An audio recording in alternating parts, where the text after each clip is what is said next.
Bonjour à tous, c'est Jo, j'espère que vous allez bien. Aujourd'hui, comme vous avez vu dans le titre, on se retrouve pour le montage et la présentation de composants achetés sur les sites d'occasion, que ce soit Le Bon Coin, eBay, Marketplace et tant d'autres. Comme vous le savez, je passe énormément de temps sur ce genre de plateforme pour dénicher les pépites, parce que oui, c'est des pépites, vous allez voir. J'avais fait une précédente vidéo justement où j'avais acheté des composants pour du Mini TX dans le Corsair 2000D où j'avais fait environ entre 400 et 500 euros d'économie entre l'acheter de l'occasion et du neuf. Vous allez voir que là, avec tout ce qu'il y a ici, vous pouvez le voir déjà, hein, avec les boîtes, c'est quand même des bons composants. Les prix sont très intéressants et vous allez voir l'écart qu'il y a entre le neuf et de l'occasion, c'est vraiment très intéressant. Donc ce que je vais vous faire, je vais présenter tous les composants un par un. Je vais faire un montage tranquillement en musique. Je vais faire un petit peu de test en jeu, des benchmarks. Je reviendrai vers vous pour vous donner mon avis, les performances et bien sûr le prix que tout ça, ça m'est revenu. C'est parti. Donc voilà, on se retrouve pour la présentation des composants. J'ai mis la caméra du haut pour vous faire des plans des composants et on démarre tout de suite avec la pépite, la carte mère. Carte mère Asus ROG Crosshair 8 ou V3, ça dépend comment on le dit. Formula X570. Pour moi, c'est l'une des cartes mères les plus haut de gamme d'Asus ROG en X570. Et franchement, je n'avais jamais eu entre les mains, et ben je peux vous dire qu'elle est vraiment magnifique. Donc déjà, dans l'état dans lequel je l'ai acheté, franchement, l'état est quasiment irréprochable. Il y a encore les petits autocollants comme si elle était neuve. Donc je vais la sortir et vous allez voir, elle est vraiment magnifique. Donc déjà, hein, on peut le voir, hein, il y a du carénage partout. On peut la mettre sous eau avec, parce qu'il y a les emplacements IK ici et ici. Donc c'est vraiment conçu pour le haut de gamme de vos configurations. En termes d'alimentation, on est à 8 plus 4. Donc on peut faire de l'overclocking quasiment extrême, on va être entre guillemets, peut-être pas extrême, mais vraiment bien poussé. Elle est vraiment bien fournie, casse-note de RAM, les 24 pins ici, l'USB-C, les ports SATA, l'USB 3.0. Ici, ce qui est bien, donc on a un bouton Start et un bouton Reset, c'est très bien. Si admettons on fait des tables sur une table de bench ou autre, on n'a pas besoin d'utiliser un petit tournevis pour allumer et éteindre sa carte mère, donc c'est vraiment très bien. Donc là, ici, vous avez vu, hein, là, toute la plaque ici, un petit peu en aluminium là. Donc justement, c'est pour les dissipateurs, c'est pour les SSD NVMe. On peut en mettre jusqu'à 2 ou même jusqu'à 3, je dirais. En termes de connectique, on peut mettre jusqu'à 3 cartes graphiques. Donc c'est vraiment quand même une très bonne carte mère, bien fournie. On a l'USB, on a tout ça. Franchement, elle est vraiment nickel. L'arrière, regardez-moi l'arrière, comment c'est magnifique. Avec le petit logo, Formula, Asus ROG. Franchement, elle est dans un état irréprochable. Comme je vous ai dit, il y a encore les petits, les petits autocollants comme si c'était tout neuf. Donc là, on va passer au connectique sur la backplate. Donc les USB, les connectiques audio classiques, que ce soit pour un micro, un casque ou autre. 2 ports Ethernet, 4 ports USB 3.0, 7 ports USB classique. Donc franchement, elle est vraiment bien fournie. De l'USB-C, les petites antennes pour la Wi-Fi 6, un bouton pour le flash BIOS ou autre, donc c'est vraiment bien pensé, et le petit bouton pour le clear CMOS, si admettons vous faites une manipulation, vous n'êtes pas sûr de vous et le PC ne redémarre pas, un petit bouton clear CMOS et ça repart. Donc ça c'est vraiment bien pensé. Et honnêtement, l'état de la carte, elle est, enfin, c'est limite du neuf. Et franchement, même moi je l'ai déballé, j'étais surpris. Et l'état est vraiment irréprochable. Et quand vous allez voir le prix, je pense qu'à mon avis, vous allez être très surpris. Donc la plateforme, ça c'est fait. Donc, on continue. Donc pour faire court et pour faire simple, c'est un lot que j'ai acheté. J'ai acheté un lot avec la carte mère, le processeur, la RAM, le disque dur et le water cooling. Donc ça c'est un premier lot. Donc mon premier lot, ce qui était accompagné avec la carte mère, c'est un Ryzen 7 5800X. Donc on connaît un 8 heures 16 threads. Hop. Fréquence de base 3,8, en max 4,6 GHz. Donc comme vous pouvez le voir ici, hop, je vais le mettre là ici, bon on va pas très voir avec le contre-jour. Donc 5800X, aucun pin tordu. Quand j'ai récupéré le lot, le processeur était monté dessus, ainsi que la RAM et le SSD. Donc moi j'ai préféré tout retirer pour voir s'il n'y avait pas de pin tordu ou autre. Donc voilà, vraiment dans un état irréprochable. Donc voilà. Pour les RAM, sur le kit, il y avait de la DDR4 en 3200 MHz de la marque Corsair, c'est les Vengeance RGB Pro. Donc deux barrettes de 16 Go, ça fait 32 Go. Ça peut faire pas mal.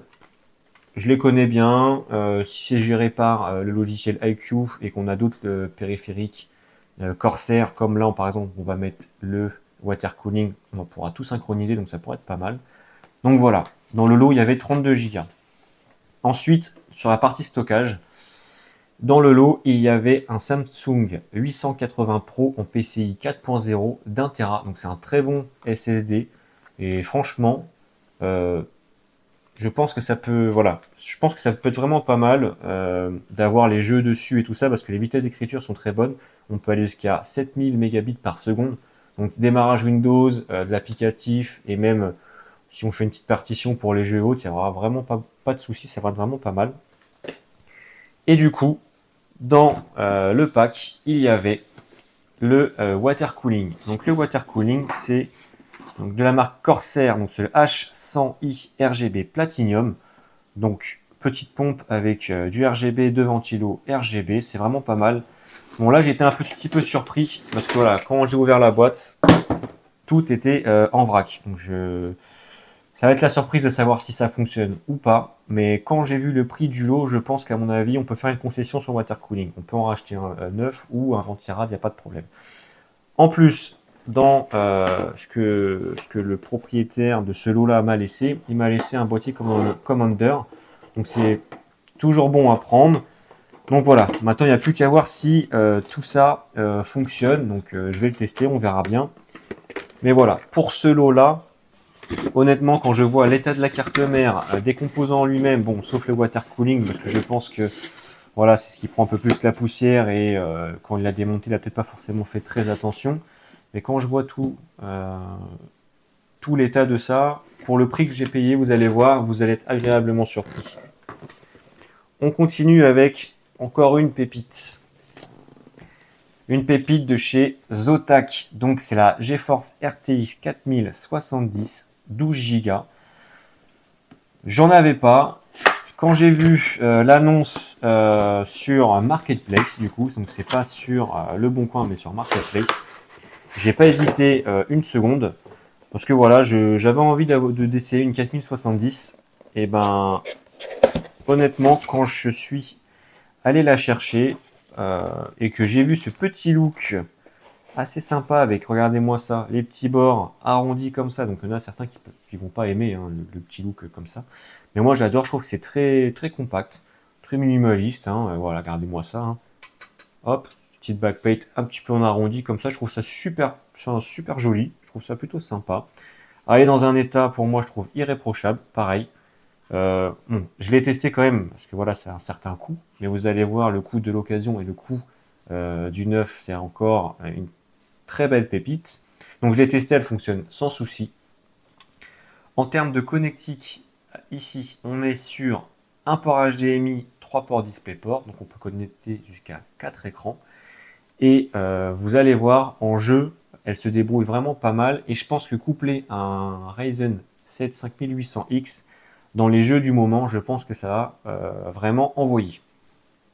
Donc, très, très content de cette trouvaille, justement pour une 4070, qui est pour moi actuellement l'une des, je dirais pas les meilleures, mais une bonne carte graphique en termes de rapport prix. Hop, donc je vais la mettre ici. La chose que je n'ai pas acheté d'occasion, c'est une alimentation. Parce que voilà, l'alimentation, j'ai voulu l'acheter neuf, hein, c'est pas ce qui coûte le plus cher. Admettons, si l'alimentation, vous la recevez, elle a un petit bruit de call wine, un petit bout de condensateur, ou autre, vous pouvez la renvoyer sans problème, alors que de l'occasion, vous ne pouvez pas. Donc voilà, je suis parti sur une MSI, la MPG A750GF. Donc 750 watts, ça suffit largement pour notre configuration. C'est une full modulaire. Voilà, j'ai préféré être un peu plus à l'aise en termes des câbles management. Voilà, je branche vraiment que ceux que j'ai besoin. Et vous allez voir, hein, quand vous faites un montage avec une alimentation modulaire, c'est vraiment plus agréable parce que voilà, vous choisissez les câbles que vous souhaitez. Donc voilà, hein, le petit bloc, vous choisissez les câbles que vous voulez, vous n'êtes pas obligé de tout mettre. Si admettons vous voulez rajouter des câbles ou autre, vous pouvez les mettre sans problème. Donc c'est vraiment le petit plus de l'alimentation full modulaire. Alors c'est un petit coup en plus, mais pour le montage, si vous faites le montage vous-même, c'est quand même un petit plus, c'est un petit confort en plus quand même d'avoir moins de câbles. Hop. Donc tout ça sera parfait pour justement notre configuration. Ça sera largement suffisant.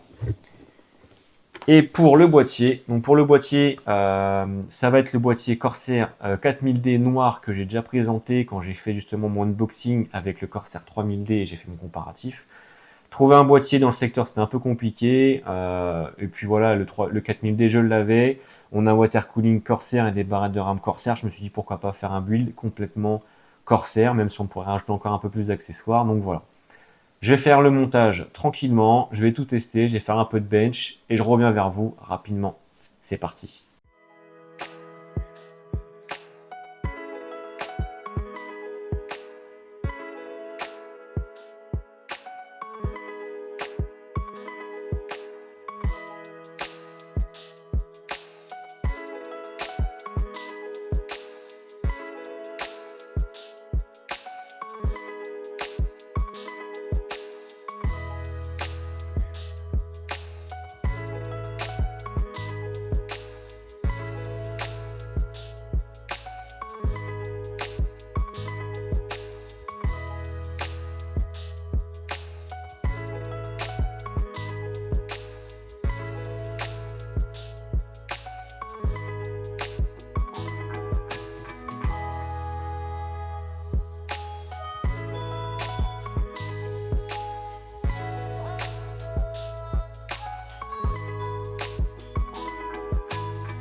Donc on se retrouve quelques jours après la présentation des composants. Donc j'ai essayé le PC sur différents jeux, je l'ai poussé au maximum pour justement voir s'il n'y avait aucun problème. Donc je vais vous dire les plus et les moins du montage et des composants en lui-même. Donc déjà, pour commencer, le petit aparté sur la carte mère. Sur la carte mère, lors du montage, je vous ai dit au niveau de la backplate où il y a le petit ventilateur, on pouvait la retirer pour mettre des SSD NVMe. Sauf que lors du montage, je me suis aperçu qu'on ne pouvait pas et que pour mettre des SSD NVMe, c'est une toute petite pack juste en dessous. Donc je vais vous mettre une image à l'écran où on peut mettre deux SSD NVMe. Donc concernant le montage, dans le boîtier Corsair 4000D, aucun souci, hein, c'est un boîtier qu'on connaît, très spacieux, très agréable pour tout ce qui est câble management, franchement rien à dire. Je pensais que j'allais avoir une petite surprise au niveau du water cooling, parce que quand j'ai ouvert la boîte, j'ai vu les câbles dans tous les sens, les visseries et tout ça, et honnêtement, rien du tout. Tout s'est vraiment bien passé, démarrage du premier coup, les températures sont vraiment très bien, sachant que j'ai un 5800X qui chauffe quand même un petit peu, et le water cooling là fait vraiment très bien le boulot, mais je vais y revenir juste après. Le plus et le moins. Alors, le petit point négatif, c'est pas vraiment un point négatif, c'est surtout au niveau de l'esthétique.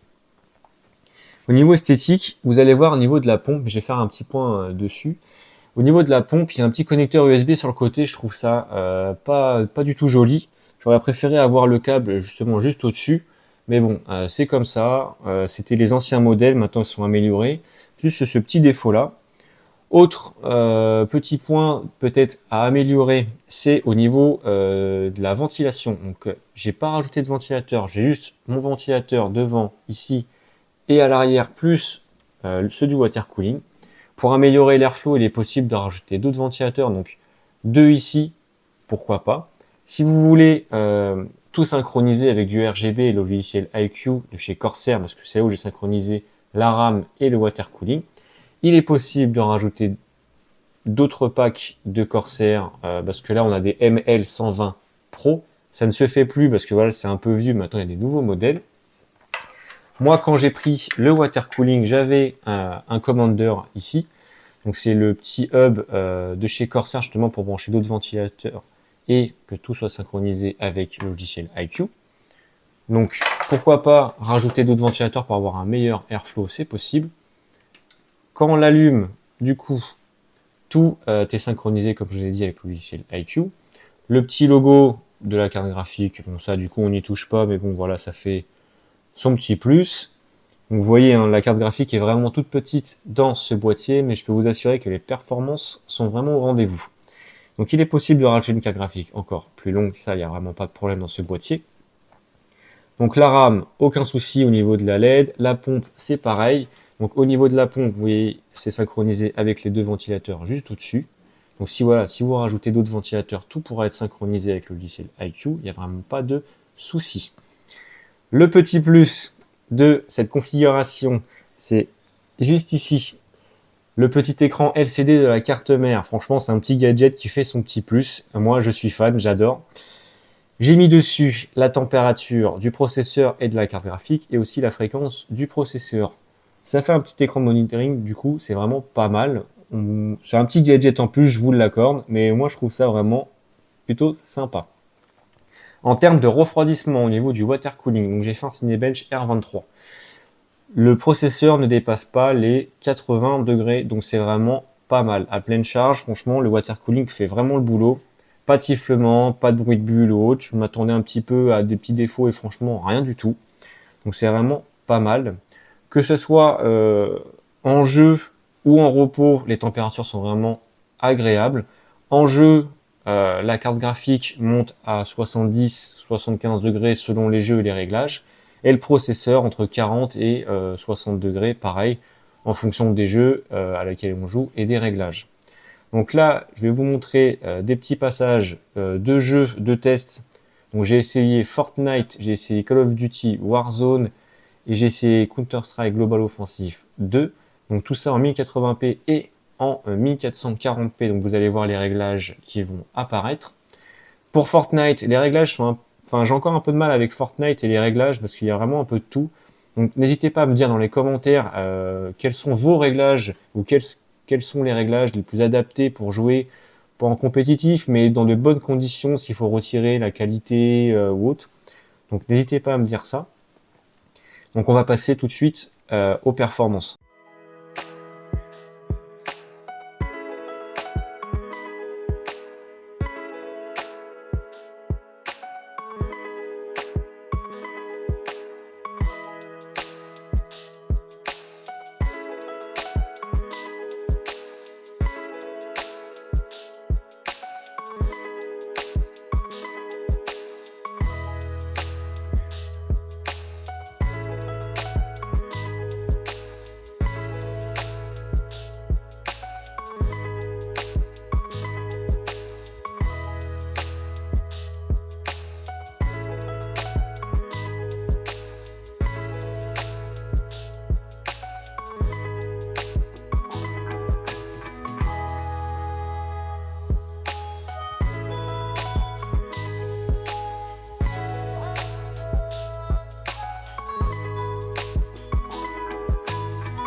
Et maintenant, on va parler question prix. Donc, comme vous le savez, c'est des composants issus du marché de l'occasion, que ce soit Leboncoin ou Facebook Marketplace. Donc, pour rappel, j'ai acheté un lot, donc ça soit carte mère, processeur, RAM, SSD et water cooling. Ça, c'est le premier lot que j'ai acheté sur Leboncoin. Sur Facebook Marketplace, j'ai acheté la carte graphique et j'ai préféré prendre une alimentation neuve pour éviter tout type de problème. Donc, je vais vous mettre à l'écran un petit Excel avec tous les prix que j'ai trouvés sur Amazon. Donc, le PC tout neuf vaut 1800, entre 1800 et 1830 euros. Ça varie en fonction des prix, en fonction du moment à laquelle je tourne la vidéo.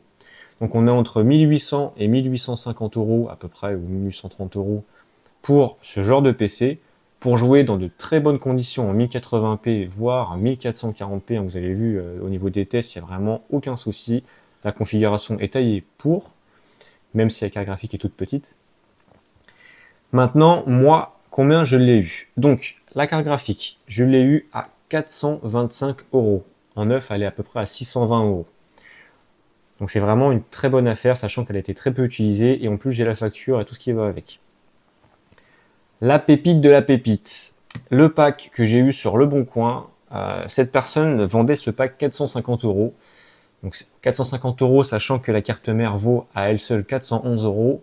Même si c'est une X570, franchement, c'est le top du top. Donc la personne le vendait 450 euros et après plusieurs négociations et voilà, je me suis déplacé pour aller la chercher, c'est pas trop loin. J'ai pu avoir ce pack à 400 euros.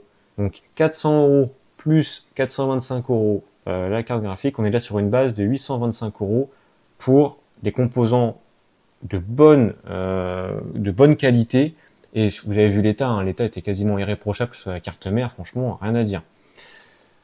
Ensuite, donc il y a eu l'alimentation du coup que j'ai acheté neuf et le boîtier aussi. Ce PC là m'est revenu à environ 1005 euros. Donc 1005 euros comparé à 1800, 1830 euros pour du neuf.